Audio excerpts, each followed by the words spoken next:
Oh, hi there, I'm Nathan, and in this video I want to show you some clips of my family's trip to Charleston Lake and Kawartha Highlands that we took this year. We went with 2 other families around the end of August. We arrived on the 31st of August to start the first portion of our trip, which was a car camping stay near Charleston Lake. We set up our tents ready to keep us dry because there was some rain in the upcoming forecast. David and Trevor began to dig a trench to guide the water away from their tent. Alright, so the raindrops won't come here, so that's good for us. And then they go down that way. We had a bit of time before supper, so we decided to explore a little. Our campsite was near this large rock wall, so Camden and I decided to do some climbing.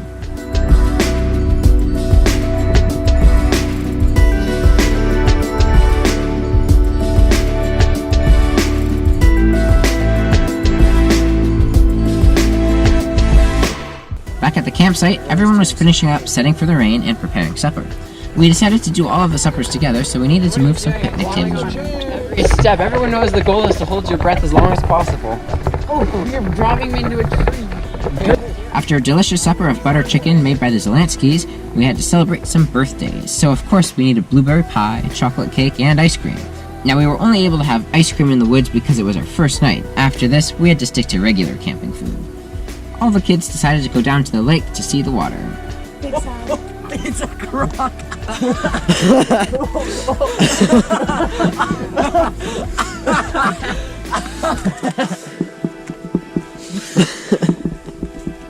Do it back. Do it. Oh shoot. But eventually, the sun began to set and we headed back to our campsite for a nice warm campfire and a few card games.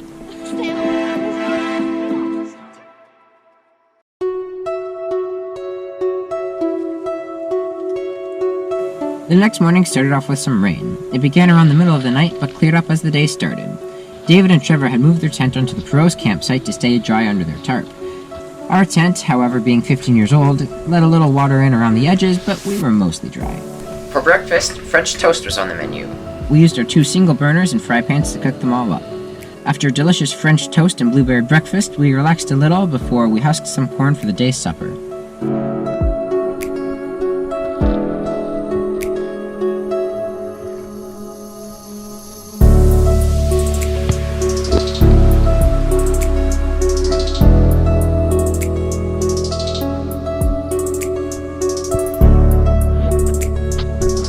We decided to go on the Tallow Rock Bay hike, which is a 10-kilometer loop, but we only went 3.5 kilometers out and back.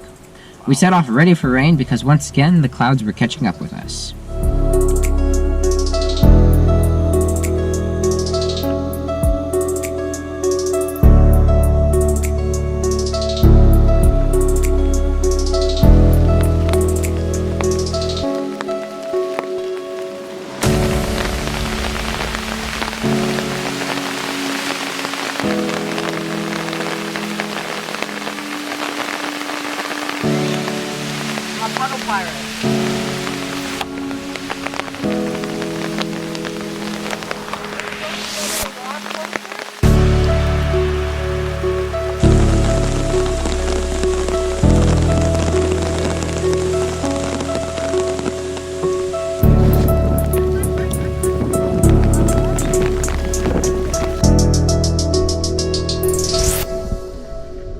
We reached our destination about 3 kilometers into the hike. There's this really neat floating bridge that crosses the narrow part of the lake, but it turns out if you have everyone stand on one side of a floating bridge, it begins to sink a little. Oh, my foot is wet now. Oh, man. We hiked just a little ways beyond that for some scenic views before it was time to head back.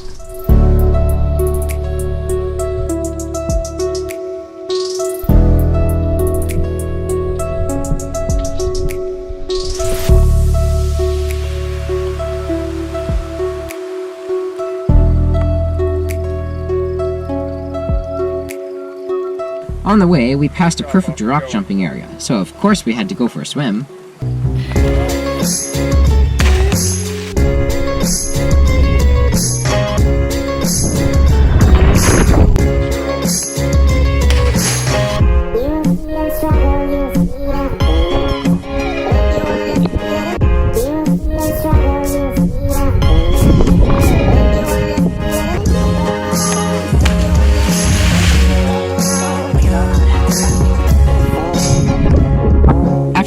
was just a hike back to our campsite for some supper. We wanted to have a quick pre-supper spikeball match, but the rain kept us under our turfs. We waited it out by eating some Jiffy Pop that we cooked up a few minutes before.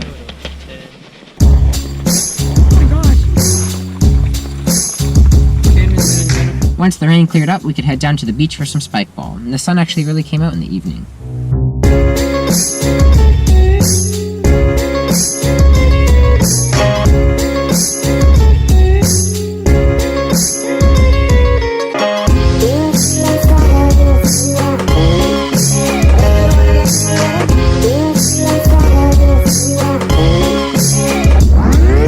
Some littler kids were also on the beach making a sandcastle. One of them came over to us and asked if we wanted to help. With all of the kids working together, we created this really awesome sandcastle with towers and tunnels running through it.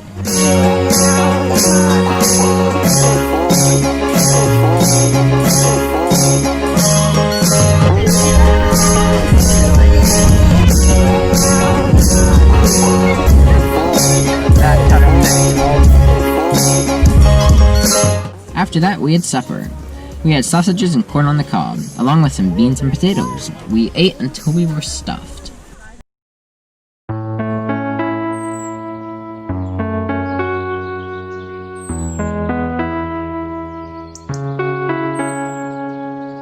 The next morning, we were able to cook up those leftover sausages for breakfast, along with some eggs and English muffins. Another delicious meal. But after that, the Tebbens' time at Charleston Lake was over, because we were headed into the bush the next day at Kawartha Highlands for some backcountry camping.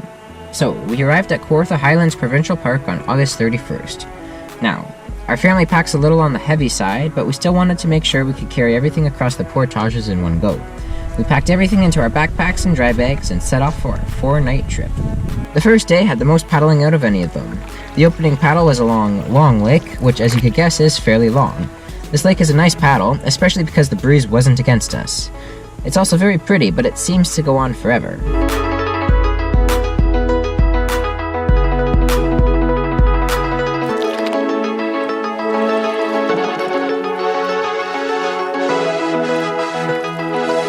There are only 3 campsites on this lake, but once we passed them, we went into Luke's Lake. On Luke's Lake, We took the portage to the right to pass over into Cox Lake. Our first portage was short, a 149-meter trail that led us to the river leading to Cox Lake. The portage was quick, so we didn't bother fully unpacking our canoes. We did this portage in a few trips because it was quicker than unloading everything and putting it onto our backs. We repacked our canoes and set off up the river. This river was fairly shallow and the beavers had been busy in this area, so we had to lift our boats over a few beaver dams. The first one was a small one, and we could pull our boat over it no problem.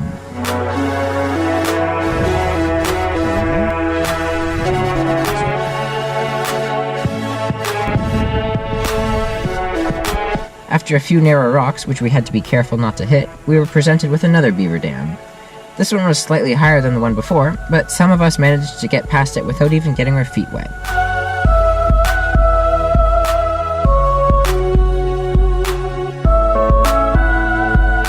But the third beaver dam was the largest of them all, and required a bit more lifting and getting our feet wet. But after our crossing, we arrived at our next portage. This portage was marked as 20 meters, but it was more like 100 meters. We carried our things through the same way as the first portage and made it into Cox Lake. The shore on this lake was much rockier than the 2 previous lakes, but we found a nice spot to load up our boats and set off for our campsite.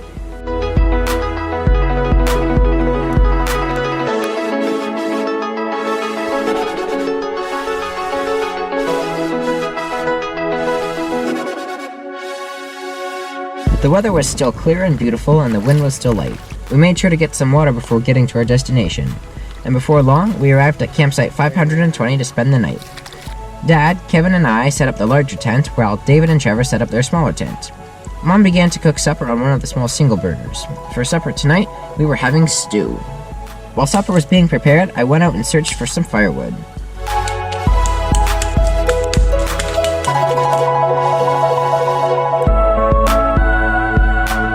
By this time, supper was ready and we all enjoyed a 3-meat stew with some English muffins and carrot sticks. The sun was getting low on the horizon, so we began putting everything away for the night, and we relaxed for the rest of the day. Before the sun went over the horizon, we decided to explore the lake on our canoes.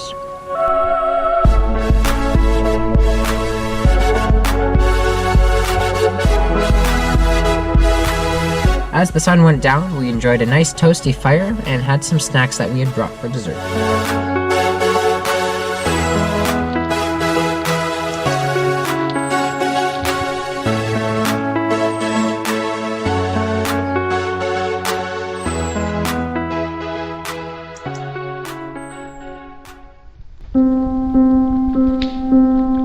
The next morning, we enjoyed some eggs and bacon on toast. All of the campsites we stayed at were luxurious enough to have picnic tables, so we made the most out of our meals. Unfortunately, I did not predict how much my cameras would use up footage and battery, so I had to make sure I only filmed the important parts for the rest of the trip. On this day, the clouds were lower and the wind was a bit stronger, but it was still a great day to go paddling. We broke camp and left our campsite to head for Turtle Lake. Today would have the longest portage of the trip, so we had to be prepared to do some hiking. After a short 1.5 paddle down Cox Lake, we unpacked our canoes and loaded our backpacks for a 1.24 kilometer portage. Dad and I were responsible for the canoes and a few backpacks, and the rest was split up amongst the rest of the crew. Alright, I'll see you guys in 1 kilometer. Okay, I guess I'm going this way. Unfortunately, near the middle of the portage, the trail went onto a large rock and it was a bit difficult to see where the trail went. At this point, I thought the trail went straight ahead, seeing as there was a trail there and there were some orange ribbons on the trees following it. But luckily, even though I had a canoe on my head, I spotted the yellow portage trail marker indicating the portage went to the right. After a large descent into the next lake, I had reached the water. After that, I saw Kevin coming down the hill carrying his load. Next was Trevor, Mom, and David. But then came the question, where's Dad? Everyone had a little confusion at the same place where I did, but they were in a group of people so they figured out where to go. Dad and I had left before everyone because we were carrying the canoes, which were faster to load up. It turns out Dad went up the wrong trail where the markings were unclear, and after a long climb up a hill, realized that he was on the wrong trail and had to head back. We went up the trail looking for him and met him on his way back.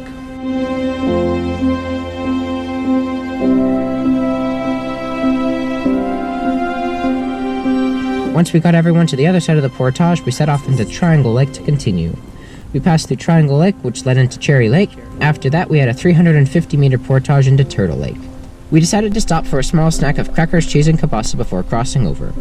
This portage was nowhere near as hard or confusing as the previous one, so we were able to get across with ease.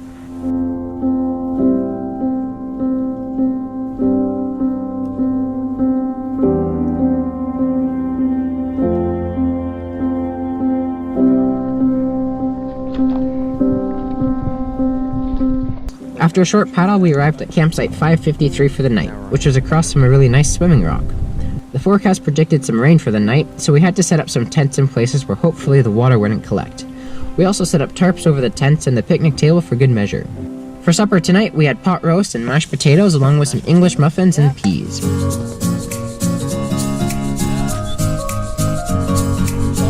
Once we cleaned up all of the dishes, we decided to go for a swim, which would also double as a bath.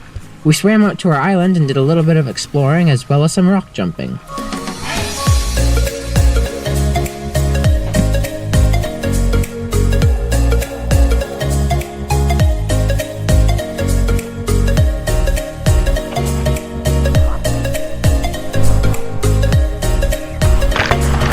There was also the shallow rock that you could stand on to make it look like you were walking on the water.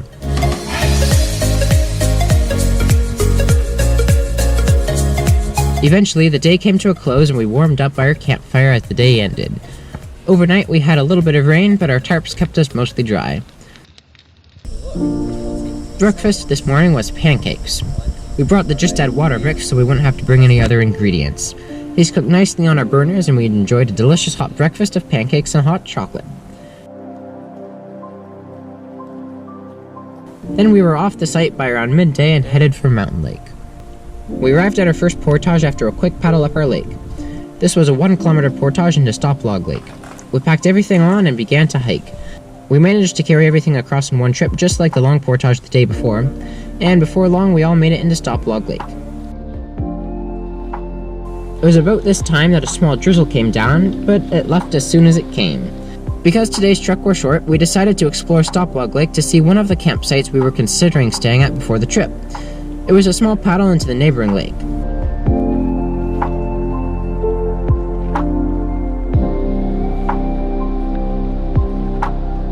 This was a nice site at the end of the lake that had a nice river running through it.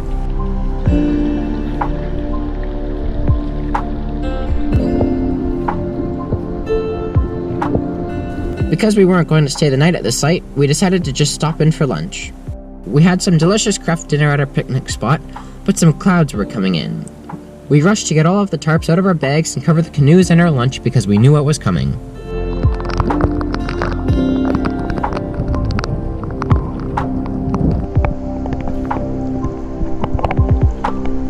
After the downpour, we started packing up our dishes and folding our tarps, but the clouds gave us just a little more water. After that, we packed up for real this time and headed back up the lake for the next portage of the day. This portage was shorter, but it was definitely the most difficult portage on the trip. It was filled with lots of large rocks, steep hills, and it took a path that seemed to go out of its way just to make it more difficult.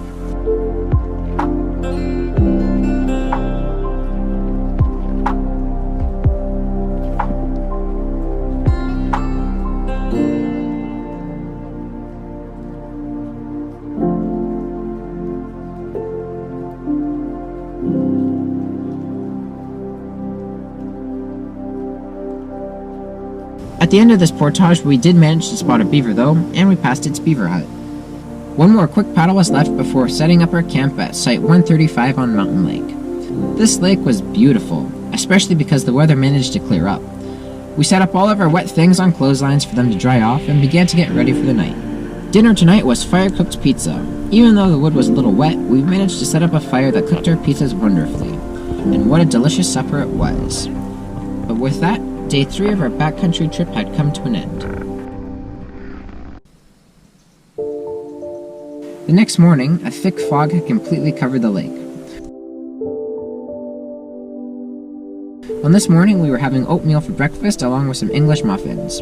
As the fog was lifting, we packed up our camp and set out for the last full day of our camping trip. Before we left the lake though, we decided to paddle around to see if we could find any animals. We discovered that this lake had lots of small creatures living in it. Most of them were little fish and frogs. But we also managed to spot that beaver that we had seen the day before. After that quick detour, we paddled across Mountain Lake for the first portage of 2 for the day.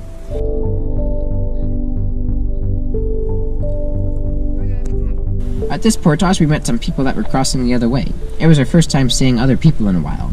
The next paddle was short, because we were going to the lake that was just next to Buzzard Lake. This portage was nice and short, so we took our time and did multiple trips.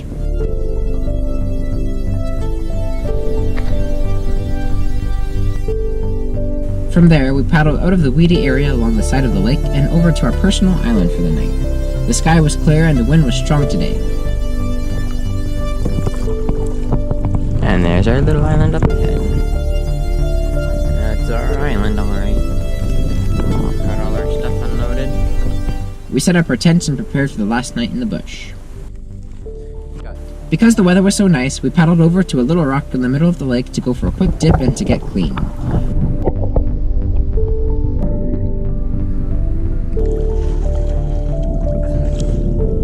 On the way back from the rock, we took advantage of the strong wind to sail us back to our campsite. With some of the wood we grabbed from the mainland, we set up a campfire to dry off. Then we began making supper. On the menu tonight was dehydrated food. We had chicken and rice and creamy pasta. Everyone ate half a bag of each for a total of 6 bags. As we were packing up our dishes, we noticed some rain clouds in the distance coming our way. This meant we had to prepare for rain, and fast. We scrambled to get the tarps up and we tied them in any way that we could, as long as it kept the water out. By this time, it was also getting dark.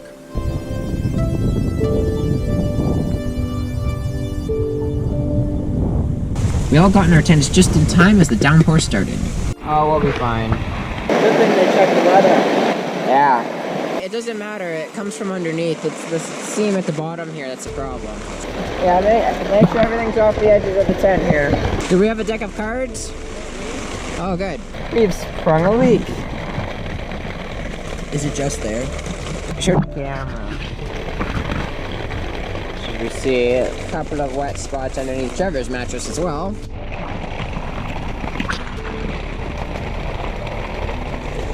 Okay, we interrupt our playing cards. Okay, hold on. Let's give a little tour of everything that's going wrong. All wet. My shoes. Yeah, okay. My towel is all... Stop stepping on my towel. Yeah, that's wet. Okay. It's probably Oh wait, no. dry ground. It's dry here. Good thing. No, it's not dry. Slightly. All right, here's the middle here. This towel. The screen door on a submarine towel. Yeah, we're just gonna inflate all the air mattresses. My sleeping bag got kind of wet. We did put a tarp, but you could push the grand. Put a bigger tarp. Only mostly. If it were all wet, then we'd be dead. We'd be drowning. Lions swim.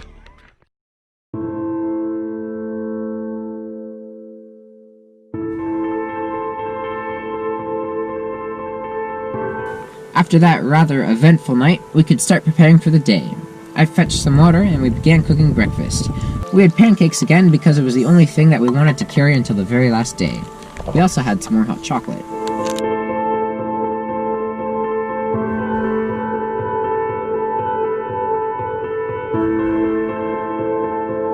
Once we finished breakfast, we began to pack up for the last day.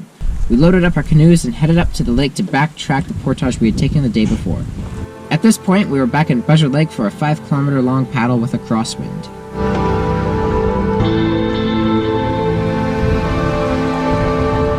Eventually, we got to the last portage on the trip, which had a nice dock, and we carried our stuff over the land for the last time on this trip. The path was wide and smooth, and there were lots of people there too. Once we crossed over, we set out for the last leg of our journey. From here, we had an easy sail down Long Lake with the wind on our backs pushing us along. On this lake, we spotted a loon, and we got to see lots of people paddling against the wind for the long weekend.